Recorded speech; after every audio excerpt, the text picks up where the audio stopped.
E a gente tá falando num primeiro momento de 4, 5 pessoas, mas, cara, se você pensar daqui a 30 anos, você vai ter um mutirão de pessoas vivendo na Lua e uma quantidade maior ainda de pessoas vivendo em Marte. E a Lua serviria como cama de teste para tudo isso acontecer.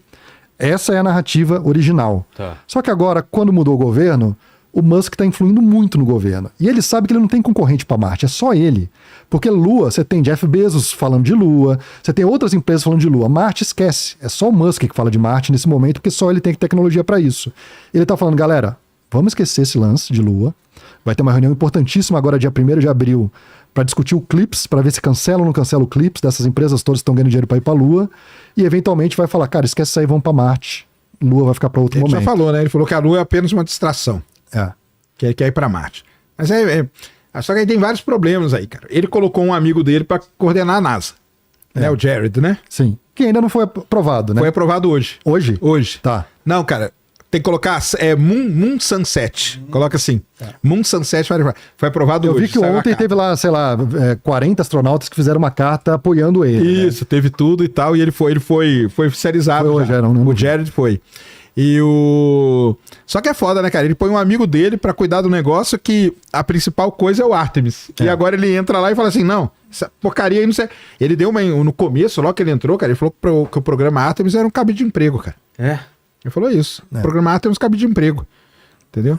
Tem muita gente que não... A gente tem que ir pra Marte, entendeu? Só que você tem 40 países que assinaram já as intenções da Artemis. Já gastou 58 bi. No foguete e tudo lá. Isso é o pôr do sol na Lua por essa sonda aí. A própria estação já está sendo, parte dela já está sendo construída por parceiros internacionais. Não dá pra... Não, dá, né? Dá pra fazer tudo, né? Mas é isso que o Lucas tá falando aí bastante tempo. Cara, é muito lobby, é muito interesse, é muita coisa. Dá pra saber pra onde vai? Não. Agora não dá. Não dá. E não é uma coisa que a gente tá escondendo aqui porque não quer falar. Cara, não dá, tá todo mundo assustado. Estão tendo uns cortes absurdos, assim, e a gente não sabe exatamente como que vai impactar. Teve muito corte, a NASA, muito corte, eu não sei quantos milhões de dólares foram cortados, muita coisa científica foi cortada, entendeu? Não, só a Universidade de Colômbia é 400 milhões de dólares. É isso aí. Porque os caras estavam fazendo protesto pró-Palestina lá, falou, enquanto vocês não resolverem isso aí, ó, menos 400 milhões de dólares pra vocês, cara. Então tem tudo isso entra nessa coisa. O Trump falou alguma coisa sobre Lua ou Marte? Ou não? Cara, o Trump ele fica ali, apoia o Elon Musk. O Elon Musk tá falando abertamente. O Trump também, cara. O Trump também tá velhinho também, né, cara? Vai falar o quê, cara? Vá pra onde você quiser. Ele não quer. Quanto custa, vai? Você vai pra onde? Você vai com o quê? Com a sua nave? Não, Trump, eu vou com a minha nave aqui, pode deixar. Então, cara, faz se você quiser. Mas cara, eu acho que assim, a grande mensagem é, a gente tá aqui sentado assistindo tudo isso acontecendo. Isso é que é legal, cara. A gente tá vivendo um momento tão único quanto os nossos pais lá na época da Apollo. É isso aí. E aí, cara, nós como brasileiros temos que decidir urgentemente se a gente quer fazer parte disso ou não, entendeu? Agora eu vou dar uma opinião, hein? Bombástica aqui. Um dos maiores ídolos do Elon Musk, sabe quem é? Quem? Werner Von Braun. Eu estive lá na SpaceX agora e visitei lá a empresa. O principal auditório dele chama Auditório Werner Von Braun. Será que o Elon Musk não quer vingar o Werner Von Braun e meter o Marte ali na frente de tudo? Pode ser. Fica aí, ó, pra você. Mas, ô Sérgio, eu acho que tem o lance, né? Ele sempre falou de Marte. Sempre. Não, eu sei. O sonho da vida dele é ir pra Marte e tal, mas eu tô só falando nessa coisa que a gente contou aqui, entendeu? Aí, ó, ele pode vingar o amigo dele, ó. O amigo não, o ídolo, né? Ele sempre quis ser o rei de Marte, né? A história da vida do cara é essa, e ele queria passar por cima da pandemia pra fazer isso. Ele é focado, ultra foco nisso, hiper foco. E ele vai passar por cima do que for pra isso acontecer. E ele deu uma entrevista agora, semana passada, direto lá da Casa Branca, perguntaram pra ele o negócio de ir pra Marte. Ele falou o seguinte, agora eu vou pegar o que eu queria falar do Elon Musk pra vocês. Tudo que ele falar, cara, deu uma filtrada. Em pelo menos uns 80%, que boa parte é marketing, porque precisa também. Prazo, por exemplo, ele nunca acerta. Então, é de prazo que eu vou falar. Ele falou assim, cara, o ideal seria que a gente fosse em 20 anos pra Marte. Só que o mais provável é em 30. Isso ele deu entrevista agora, acabou da entrevista agora. Aí eu falei, caramba, cara, aí sim. Porque eu sempre chutei que é 2050 que a gente pisa em Marte, entendeu? 30 anos vai dar 2050. O problema é que tá muito velhinho o Elon Musk, mas podia pisar antes. Podia ser antes. Mas aí que tá, cara. Agora ali, parece que ele tá falando uns negócios mais coerentes. Entendeu? Ou pelo menos no meio das loucuras que ele fala, ele solta uma coisinha mais coerente. Mas ele tá falando o nome do governo, né? Diferente, né? Então, exatamente. Então ajudou pra isso. Porque antes ele falava, não, 2026 nós estamos pisando em Marte. Aí é loucura, cara.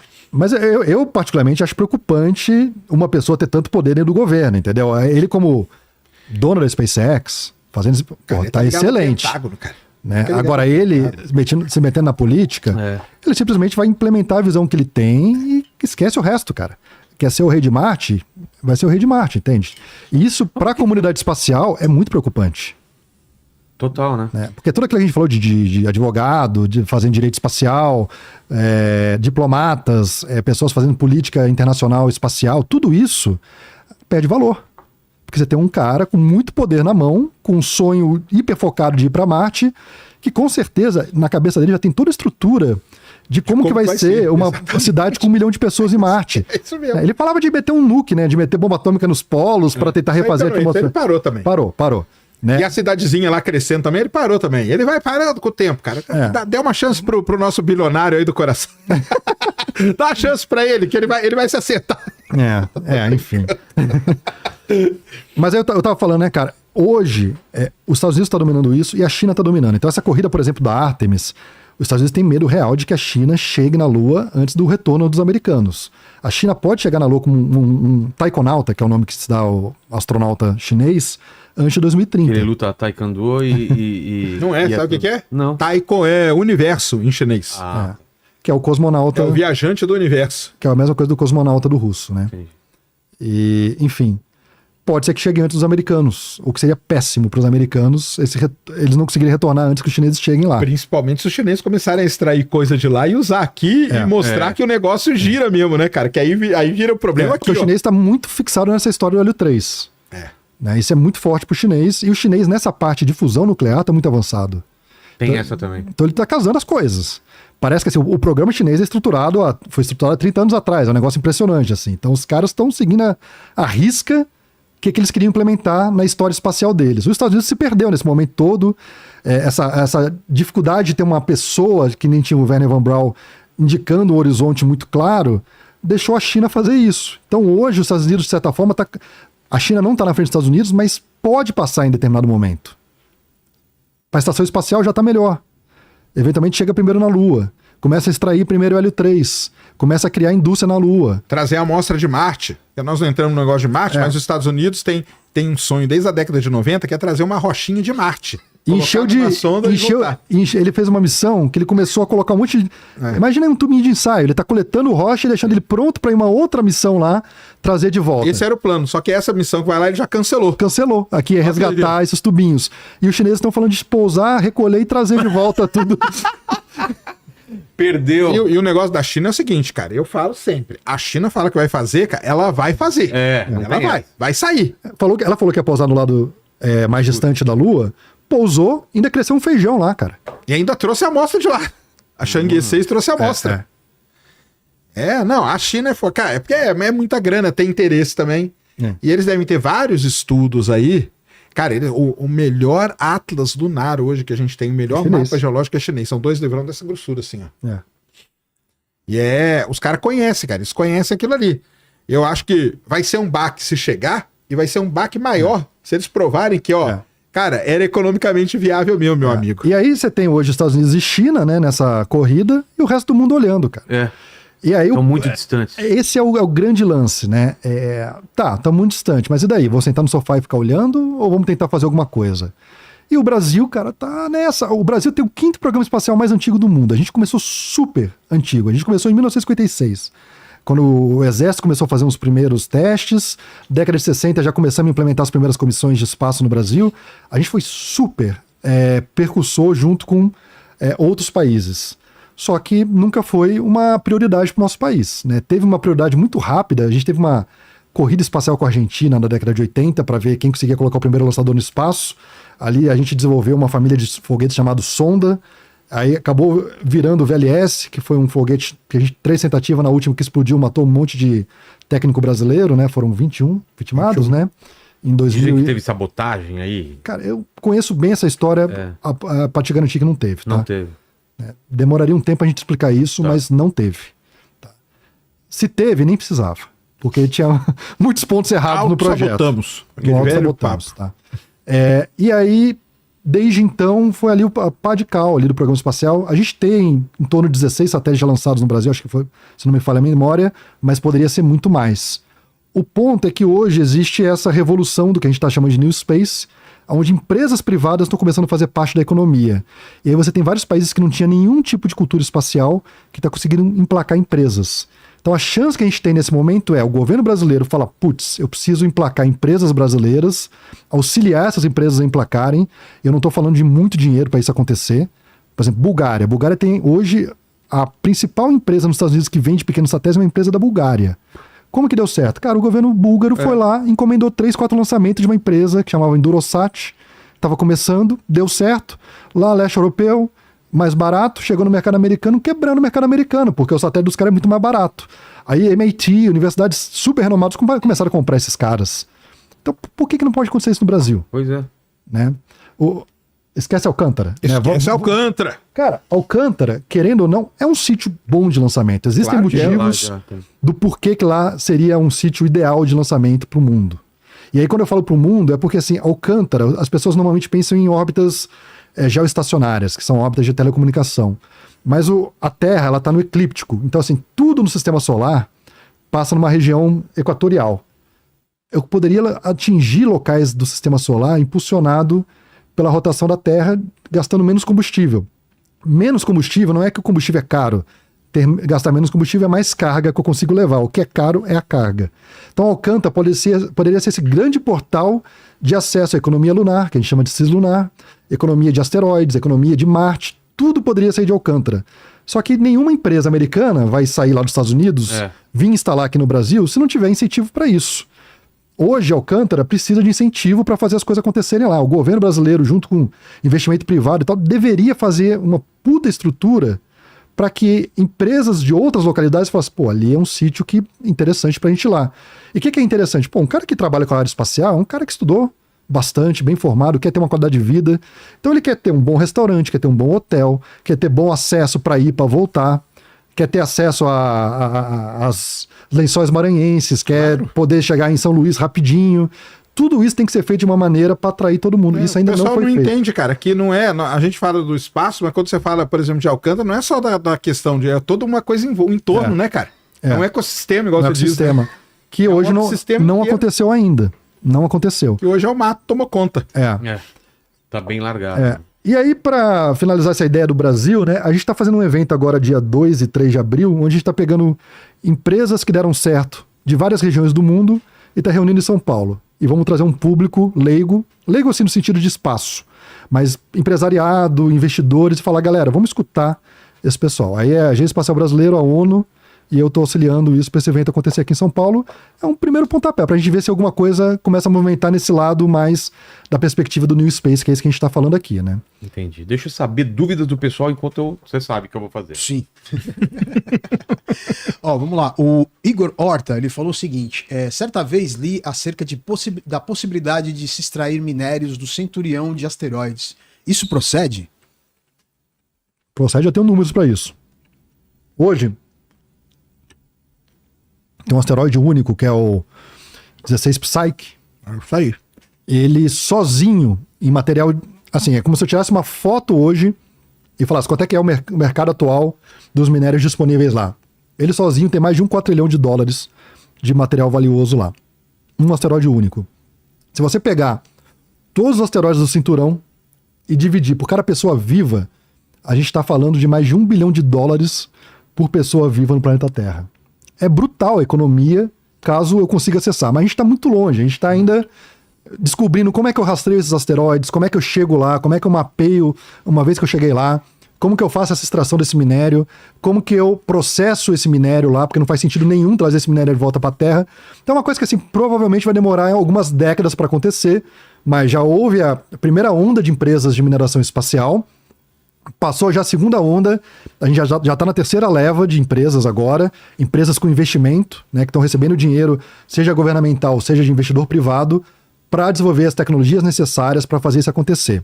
Quando eu vejo essa história toda de mineração de asteroides, eu acho que uma empresa tipo a Vale, por exemplo, que tem aí quinta maior mineradora do mundo, poderia falar, pô, isso aqui é um potencial Poder ter um legal braço, né? Pelo pra menos gente um braço, começar né? a pensar em alguma coisa pro Exatamente. Brasil, né? Claro. Então, acho que essa ideia de mineração de asteroide, por mais distante que esteja, poderia ser talvez uma boa entrada pra gente começar a discutir o assunto no país. Que é um né? negócio em aberto ainda. A gente Total pode em entrar aberto. no começo, né? Exato. Ela pode comprar. Cara, a Vale é tão grande que ela pode pegar uma dessas que estão. Que já tá, né? Já tá indo, tipo a Interlune, Interlune. que tá com capital, tá buscando capital agora, o cara vai lá e Pega. compra os caras, mano. Exatamente, ó. Entendeu? Então. Porque aí depois esse negócio passa de novo na nossa frente, né? E nós vamos ficar olhando, igual já passou vários, né? E vários. E a gente tem a chance de entrar aí no começo de um processo desse. É isso aí. Ó, o Raul Carlos, ele perguntou aqui o seguinte: se vocês puderem falar um pouco sobre o voo da InnoSpace, que vai acontecer em julho, seria muito legal um evento com todo mundo na Praia de São Luís para assistir. Bora lá. Então é o seguinte, cara, Alcântara, qual que é o uso que estão dando atualmente para Alcântara? A Alcântara está sendo alugada para algumas empresas, né? A InnoSpace é uma empresa sul-coreana. Ela traz a estrutura dela, a plataforminha dela. Ela fez um lançamento ano passado, né? 2024, né? De um foguete suborbital deles, ou seja, que não entrou em órbita. E ela tem programado para esse ano, se não me engano, 5 lançamentos de Alcântara. Entre eles, um lançamento orbital. Se ela conseguir, vai ser a primeira vez que um foguete atinge a órbita de Alcântara, né? E tem um satélite meu lá.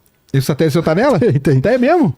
Assim, é um satélite que eu vendi pro INPE, vendeu, né? entendi. É do INPE, o Que INPE legal. fez a carga útil e a gente entregou o que a gente chama de buzz, né? Que é a parte Legal. de engenharia do satélite. Então, a InnoSpace vai lançar a C6 também, né?